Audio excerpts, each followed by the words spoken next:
Face wash. ये कोई cosmetic नहीं, आयुर्वेदिक औषधि है। फैजाबाद के सूरजकुंड में मुख्यमंत्री राज सिंह सैनी का बजट पर संवाद का विकसित भारत में हरियाणा बनेगा ग्रोथ इंजाना, स्वास्थ्य क्षेत्र को नई दिशा देगा आगामी बजट।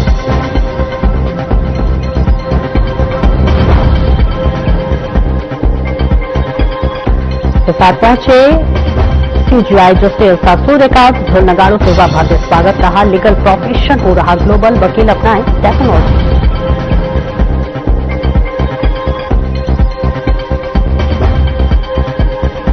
राधा कृष्णा पार्क के पास हुए थी फायरिंग केस में 3 आरोपी गिरफ्तार, 2 आरोपी जेल। पुलिस जवान पर डीएसपी भारत भूषण ने साझा की जानकारी।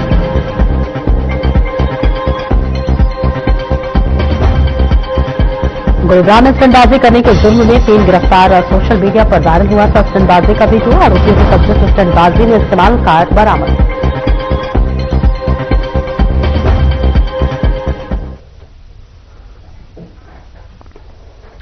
नमस्कार, खास खबर देख रहे हैं आप और मैं हूं आपके साथ सपना दीपक मदेशिया। हरियाणा में ठंड ने एक बार फिर से लोगों की मुश्किलें बढ़ा दी हैं। मौसम में आए अचानक बदलाव के चलते प्रदेश के कई इलाकों में शीत लहर और कोहरे का प्रकोप देखने को मिल रहा है। मौसम विभाग ने हरियाणा के कई जिलों के लिए चेतावनी जारी की और ऐसे में लोगों से सतर्क रहने की अपील की है।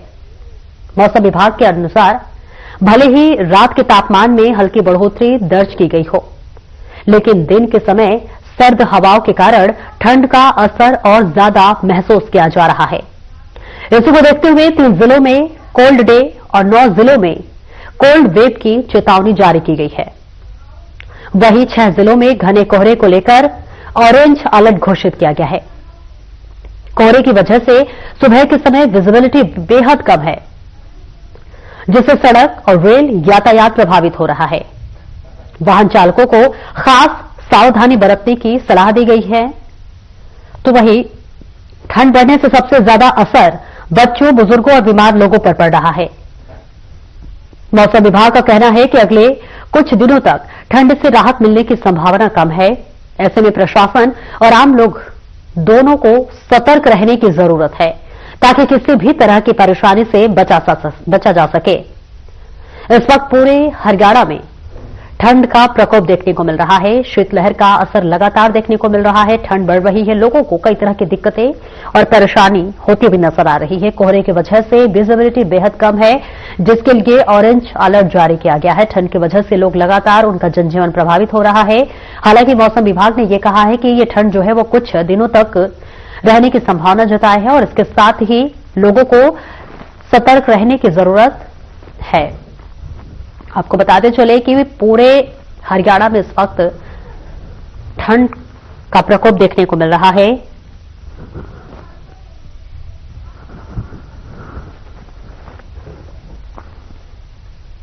और लगातार ठंड की वजह से जनजीवन अस्त व्यस्त है। और देखिए, अलग अलग जगह आपको ले चलेंगे, जहां जानेंगे कि ठंड का क्या हाल है, लोग किस तरह से ठंड से बचाव के उपाय कर रहे हैं। पलवल ले चलते हैं, जहां प्रवीण आहूजा हमारे साथ फोन लाइन पर जुड़ेंगे।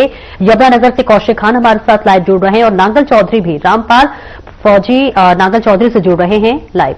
सबसे पहले कौशिक, आपके पास आऊंगी। अभी जहां की मौजूदगी है, खासतौर से यमुनानगर में किस तरह से ठंड पड़ रही है, लोग ठंड से बचाव के लिए क्या कुछ उपाय कर रहे हैं? कौशिक, अपना देखिए, यमुनानगर के अगर ठंड का असर इस समय पूरा लोगों पर पड़ता हुआ दिखाई दे रहा है। रात के समय तापमान में ज्यादा गिरावट दर्ज की जा रही है, जिससे सबसे बड़ी परेशानी जो है बच्चों और बुजुर्गों के सामने आ रही है, क्योंकि रात के समय तापमान में ज्यादा गिरावट दर्ज की जा रही है। और दिन की अगर हम बात करें, दिन में शीत लहर चल रही है, इसकी वजह से जो है बच्चे और बुजुर्ग पूरी तरह से ठंड से प्रभावित है। आईएमडी ने भी जो है चेतावनी जारी की है और लगातार अभी भी जो है तापमान में गिरावट करने की चेतावनी आईएमडी द्वारा दी गई है। और ठंड का असर आप देख सकते हैं कि लोग जो है काम धंधे से उनके प्रभावित हो रहे हैं। और स्कूलों में फिलहाल जो है यहाँ सरकार ने जो है छुट्टियां घोषित की है। 15 तारीख को स्कूल खुलेंगे और ठंड का असर अभी भी गहरा बना हुआ है। यमुनानगर की अगर हम बात करें, यमुनानगर जो है उत्तरांचल और हिमाचल से सटा हुआ जिला है, क्योंकि उत्तरांचल और हिमाचल में जो बर्फबारी हो रही है, उस बर्फबारी का सीधा असर जो है मैदानी इलाकों यानी जो बात करें जमीन नगर पे उसका सीधा असर पड़ता हुआ दिखाई दे रहा है। बर्फ का असर इतना है कि रात के समय सुबह और शाम के समय इतनी ज्यादा ठंड है कि हाथ पांव जो है हाथ तपा देने वाली जो ठंड है इस समय यमुनानगर में पड़ती हुई दिखाई दे रही है। बिल्कुल रामपाल, आपके पास आऊंगी। देखिए, हालांकि मौसम विभाग ने कुछ और दिनों तक ठंड के ऐसे ही आसार जताए हैं। ऐसे में क्या कुछ लोग अपने स्तर से उपाय कर रहे हैं, खासतौर से नांगल चौधरी में किस तरह से लोग ठंड से बचने के लिए उपाय आजमा रहे हैं? रामपाल जी बिल्कुल, देखिए नांगल चौधरी की अगर बात करें तो शीत लहर अपने चरम पर है। रात्रि का तापमान जो आपका जो है 2 जलाल भागी जो है वो डिग्री सेल्सियस से तापमान है। शीत लहर हवाएं जो है चल रही है, कोल्ड डे है जो है उसके रूप में जो है देखा जा रहा है। फिलहाल हम खड़े नेशनल हाईवे 148 वगैरह आप मेरे पीछे देख सकते हैं, क्षेत्र में एक धुंध जो है कोहरा जो है वो साफ नजर आ रहा है। जिस तरह से जो है वो आम जनजीवन जो है अस्त व्यस्त है।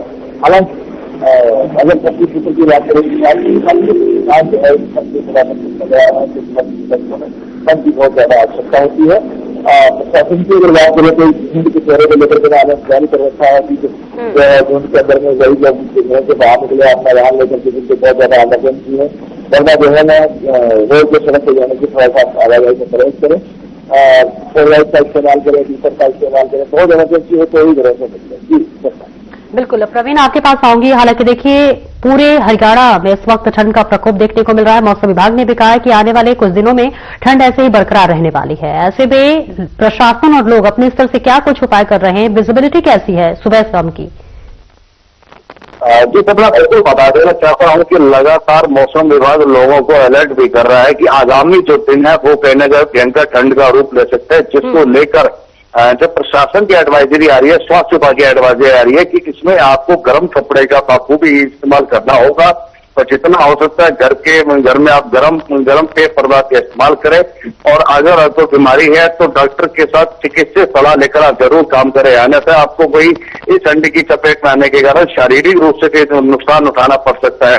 वही अगर जिला प्रशासन की बात कर लेते हैं तो जो सार्वजनिक स्थल है जो अपने पलवल शहर के, तो वहां पे जैसे बस अड्डा है, रेलवे स्टेशन है और जो सार्वजनिक स्थल है या प्रशासन की जो खाली जगह पड़ी है वहां पर कहीं ना कहीं प्रशासन की ओर से रैन बसेरा बसाने का काम किया गया है। वहां पर रैन बसेरा में बस अड्डे पे रैन बसेरा में जो बनाया गया है उसे पुरानी जो कंडम बसें हैं उनको ही रैन बसेरा पिछले वर्ष की बात थी कि इस वर्ष भी बनाकर उसमें छोड़ा गया। जो यात्री अपने गंतव्य स्थान पर नहीं पहुंच पाते हैं या यूं कहें कि रात को बस छूट जाती है तो उनके लिए कहीं न कहीं जिला प्रशासन की ओर से मदद की जा रही है और बिछाने के गर्म कंबल और पहनने के गर्म कपड़े दिए जा रहे हैं। और उनको कहीं ना कहीं सामाजिक संस्थाओं की ओर से जो है वो चाय पानी की व्यवस्था भी की जा रही है, क्योंकि जो सपना इसमें सबसे बड़ी बात यह है कि जो ठंड है वो प्रचंड का रूप ले चुकी है और उसके साथ साथ ऐसे ठंड में तमाम नागरिकों का बचाना सरकार का प्राथमिकता रहती है। और उसी के चलते हुए अब जो है इस समय ठंड को लेकर लोगों में चर्चाओं को भी दौर है। लेकिन वो अलग बात है कि अब 14 तारीख को जो मकर संक्रांति आ रही है उसमें कहीं ना कहीं सूर्य नारायण की जो दिशा है यानी कि उत्तरायण से दक्षिणार्थ जो अपनी दिशा चेंज कर जाते हैं तो उसमें आगामी दिनों में कहीं ना कहीं लोगों को सूर्य देव की तपिश के कारण तो कहीं राहत को मिलती नजर आ सकती है। लेकिन आगामी दिनों में जो मौसम विभाग का कहना है कि जो पश्चिमी विक्षोभ का जो अलर्ट आ रहा है कि भारी बरसात भी हो सकती है। तो ऐसे को लेकर अब कहीं ना कहीं किसानों के लिए जो बरसात है वो हमेशा अमृत का काम करती है, तो उसको लेकर अब किसान जब बीच में बरसात हुई है तो मौसम में बदलाव आया तो उससे किसानों को बहुत लाभ मिला है।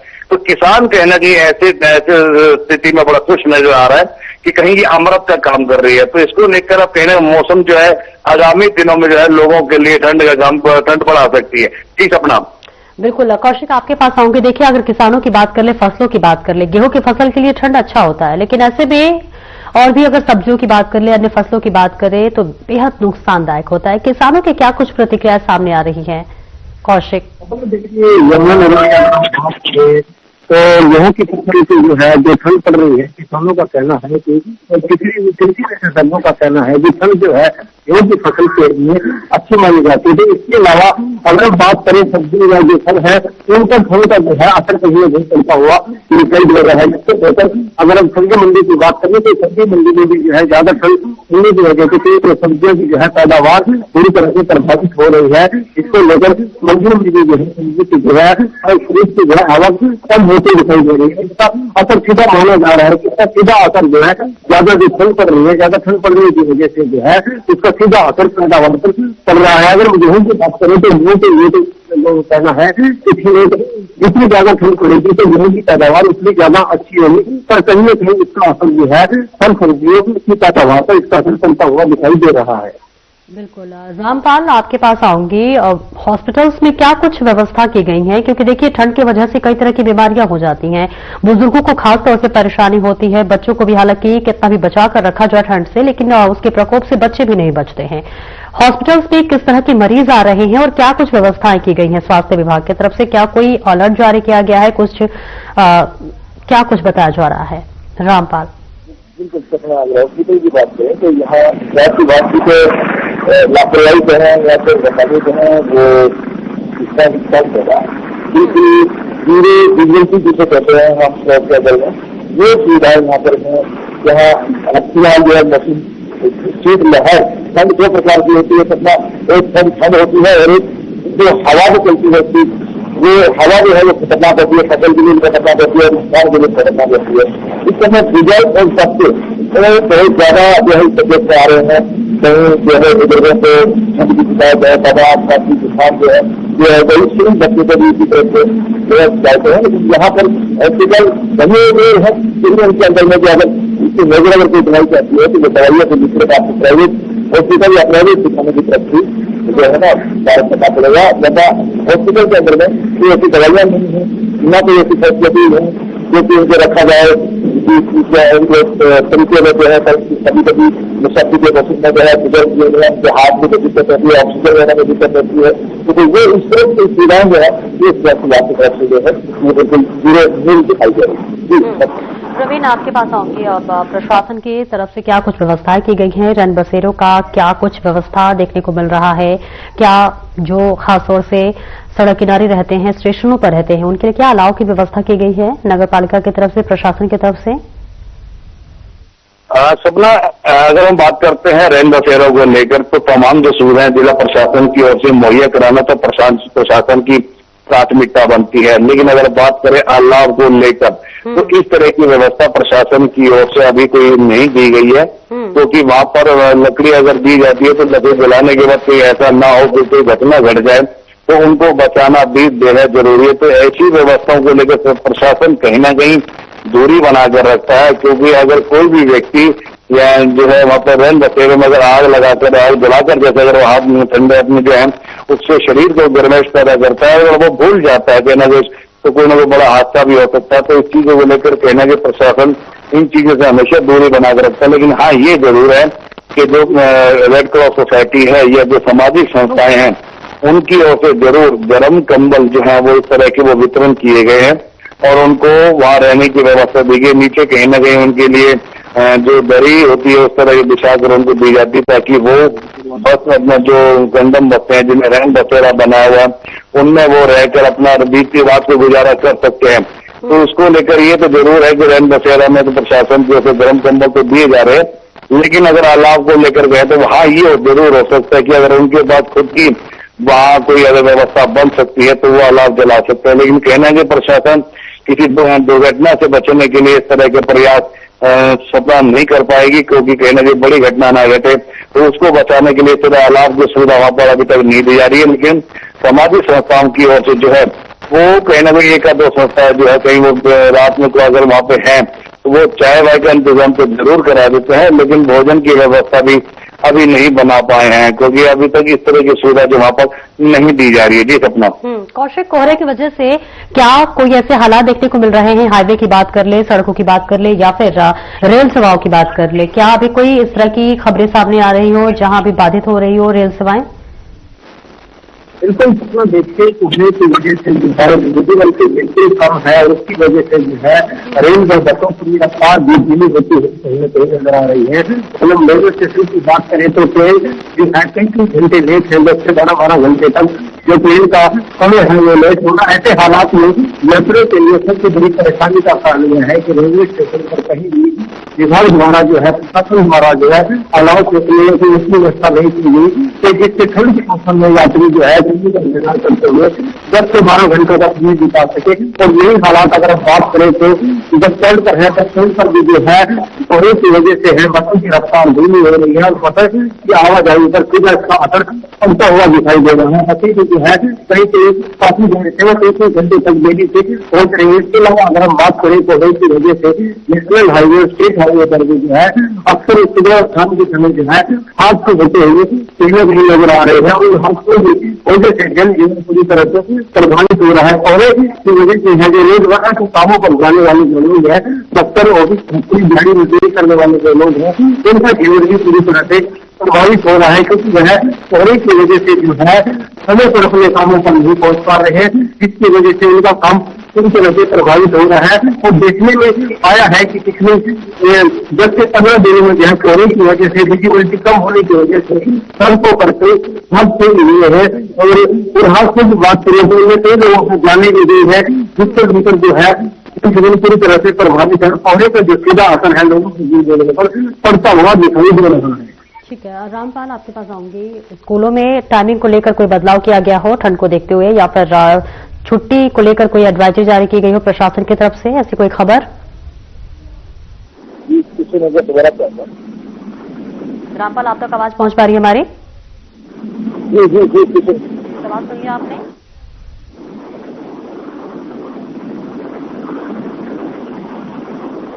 रामपाल आप सुन पा रहे हैं हमें? ठीक है, आपके पास लौटती हूँ, कुछ तकनीकी समस्याओं से ठीक कराते हैं। प्रवीण आहूजा आपके पास आऊंगी। स्कूल की टाइमिंग को लेकर क्या कोई बदलाव किया गया है या छुट्टी को लेकर प्रशासन की तरफ से कोई एडवाइजरी जारी किया गया हो ठंड को देखते हुए? जी सपना बिल्कुल बता देना चाहते हैं। स्कूल की छुट्टियों को लेकर अभी तो 1 तारीख से लेकर 15 तारीख तक छुट्टियां सरकार की ओर से पहले से ही घोषित कर दी गई थी कि तमाम जो बच्चे हैं वो निजी स्कूल के हों चाहे वो सरकारी स्कूल के हो, तमाम बच्चे इस कड़ाके ठंड में यानी कि कड़ाके की जो ठंड है इसमें तमाम बच्चे अपने घरों पर रहकर शिक्षा भी पा सकते हैं। और सबसे बड़ी बात तो यह है कि क्योंकि प्रशासन ने पहले ही अलर्ट कर दिया गया था कि मौसम को देखते हुए तमाम स्कूलों को बंद करने के आदेश जो कि 1 तारीख से पहले यानी दिसंबर के लास्ट वीक में पहले से ही जारी कर दिए गए थे। लेकिन इस छुट्टियों के कारण तमाम बच्चे तो घर पर हैं, लेकिन कहीं ना कहीं जो उनके अभिभावक हैं उनको भी काफी राहत मिली है क्योंकि इस कड़कड़ाती ठंड में जो बच्चों को सुबह उठकर जल्दी से उठकर जो तैयार होकर जो स्कूल जाना पड़ता था, जो बच्चों को ठंड के बच्चे तो जा नहीं पाते थे, तो उनको लेकर अभिभावक भी काफी चिंता में रहते थे। उनको लेकर आप कहीं ना कहीं अभिभावकों में तो राहत की सांस नजर आ रही है। लेकिन 15 तारीख के बाद जब स्कूल फिर से खुलने शुरू हो जाएंगे, अगर मौसम में बदलाव नहीं आया तो अभी तक ऐसा सरकार का कोई ऐसी गाइडलाइंस नहीं आई है कि आगे छुट्टियां बढ़ाई जा सकती हैं या नहीं बढ़ाई जा सकती। ये अभी आने वाला जो समय जरूर बताएगा। लेकिन फिलहाल जो है वो सपना वो 1 से 15 तारीख तक तमाम स्कूल हरियाणा प्रदेश के इस कड़कड़ाते की ठंड के कारण बिल्कुल पूरी तरह से बंद रहेंगे।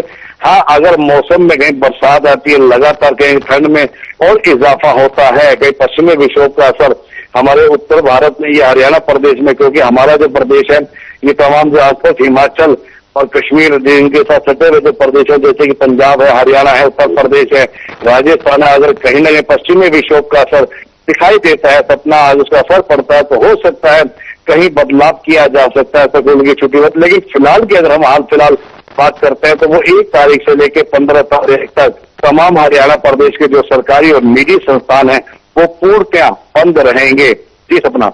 बिल्कुल, रामपाल फौजी आपके पास आऊंगी।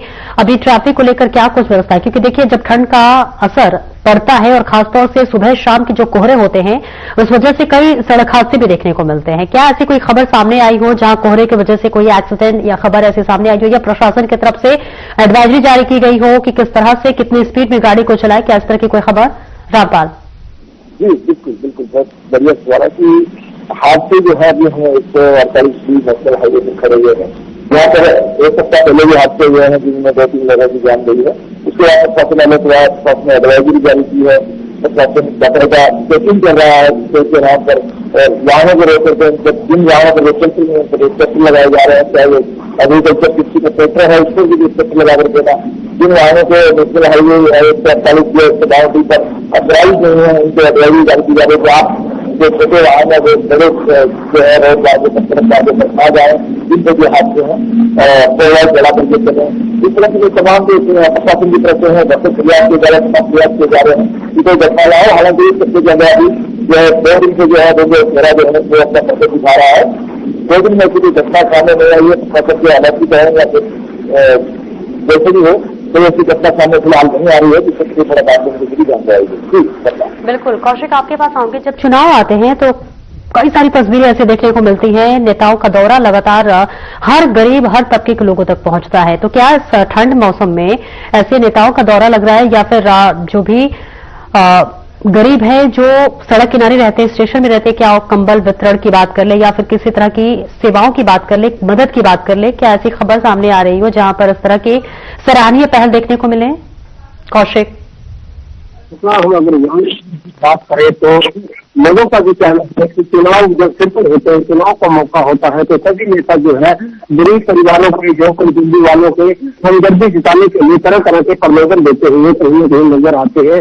और इस समय जो है ठंड पीक पर है और ठंड का समय है, तो अगर हम बात करें तो प्रशासन की तरफ से कोई अनाज की व्यवस्था की गई है, अपना प्रशासन की तरफ से किसी तरह का कोई इंतजाम किया है। इसके साथ नेताओं की अगर हम बात करें तो नेता ठंड में जो है कहीं पर भी किसी आदमी को कंबल आदि वितरित करते हुए कहीं पर भी नजर नहीं आए। इसको लेकर भी जो है गरीब लोगों में दूसरी वालों में चर्चा है कि जब होते हैं सरकारों के लोग होते हैं तो कभी वादे भी करते हैं, मकान देने के वादा करते हैं, ठंड से बचाव का इंतजाम कराने के वादे करते हैं, और ठंड का सीजन है, ठंड पीक पर है तो कोई भी नेता जो है गरीबों को बीच उनको हमदर्दी के लिए, उनको गर्म कपड़े वितरित करने के लिए, कंबल व राहत सामग्री देने के लिए लोगों के बीच पहुंचता हुआ नजर नहीं आ रहा है, जिसको लेकर लोगों में काफी रोष है।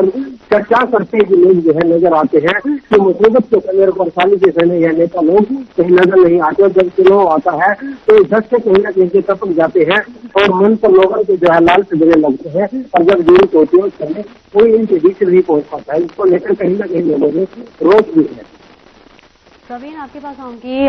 स्वास्थ्य विभाग की तरफ से ठंड को देखते हुए कोई एडवाइजरी जारी की गई हो खान पान को लेकर कि किस तरह से ठंड को देखते हुए खान पान ऐसे होने चाहिए, क्योंकि खासतौर से बुजुर्गों और बच्चों का बहुत ख्याल रखना पड़ता है?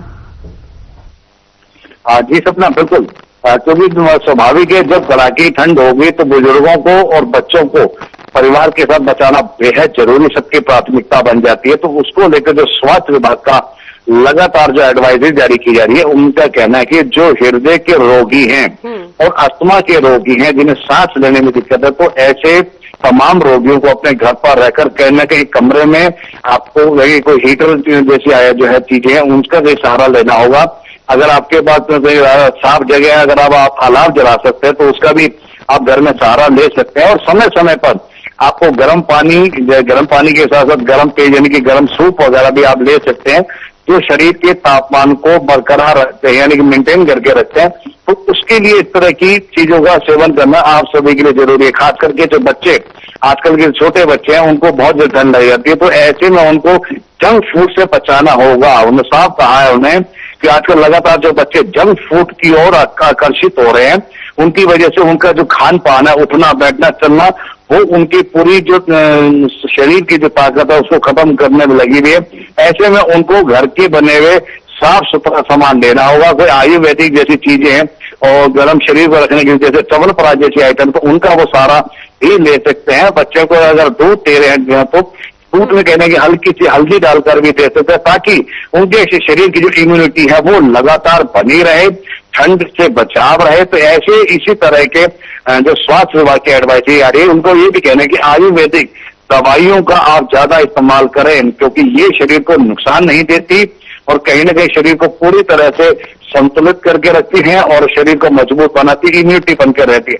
तो ऐसे में स्वास्थ्य विभाग का कहना है कि कड़ाके की ठंड में आप सबसे पहले गर्म वस्त्र जरूर पहने, क्योंकि अगर आप खुले में भी हैं तो आपको गर्म वस्त्र का पहनना बहुत जरूरी है। और जो है सिर पर और अपने शरीर पर गर्म कपड़े जरूर है ताकि आप सबका बचाव हो सके। तो उसको लेकर स्वास्थ्य विभाग में लगातार ये भी कहा जा रहा है। और उसके साथ साथ लगातार जो बढ़ती ओपीडी देखी जा रही है सरकारी अस्पतालों में, कहा 1000 से 1500 मरीजों की रोजाना की ओपीडी होती थी, लेकिन अब 200-250 के आसपास ओपीडी पहुंच रही है। उसका सीधा कारण है कि खान पान की कमी, यानी कि सीधा कह सकते हैं कि जो लोग बाजारों में जाकर फास्ट फूड का इस्तेमाल करते हैं वो उनके शरीर को सत्य में नुकसान दे रहे हैं। और इसके साथ साथ अगर आपको बचना है तो घर की चीजों का ज्यादातर सेवन करें ताकि आपके शरीर की इम्यूनिटी बनी रहे। क्योंकि लगातार जो ओपीडी में मरीजों की जो संख्या का इजाफा है उसमें खांसी है, हृदय से जो जुड़े लोग हैं और उनके साथ जो दमा के रोगी हैं उनकी संख्या लगातार बढ़ोतरी हो रही है। तो वो स्वास्थ्य विभाग कह रहे हैं आपको इन चीजों से बचना होगा। अगर लंबा चलना है आपको और अपने परिवार को सुरक्षित रखना, बचाव करना है, तो आपको आयुर्वेदिक का सहारा लेना होगा। जी सपना, बिल्कुल आयुर्वेदिक का सहारा लेना पड़ेगा और अपने स्तर से बहुत सतर्कता बरतने की जरूरत है। आप तीनों का बहुत बहुत शुक्रिया तमाम जानकारी के लिए। तो देखिए लगातार हरियाणा में प्रशासन की तरफ से अलर्ट जारी किया जा रहा है। इसके साथ ही साथ मौसम विभाग की चेतावनी के बाद प्रशासन अलर्ट मोड पर है।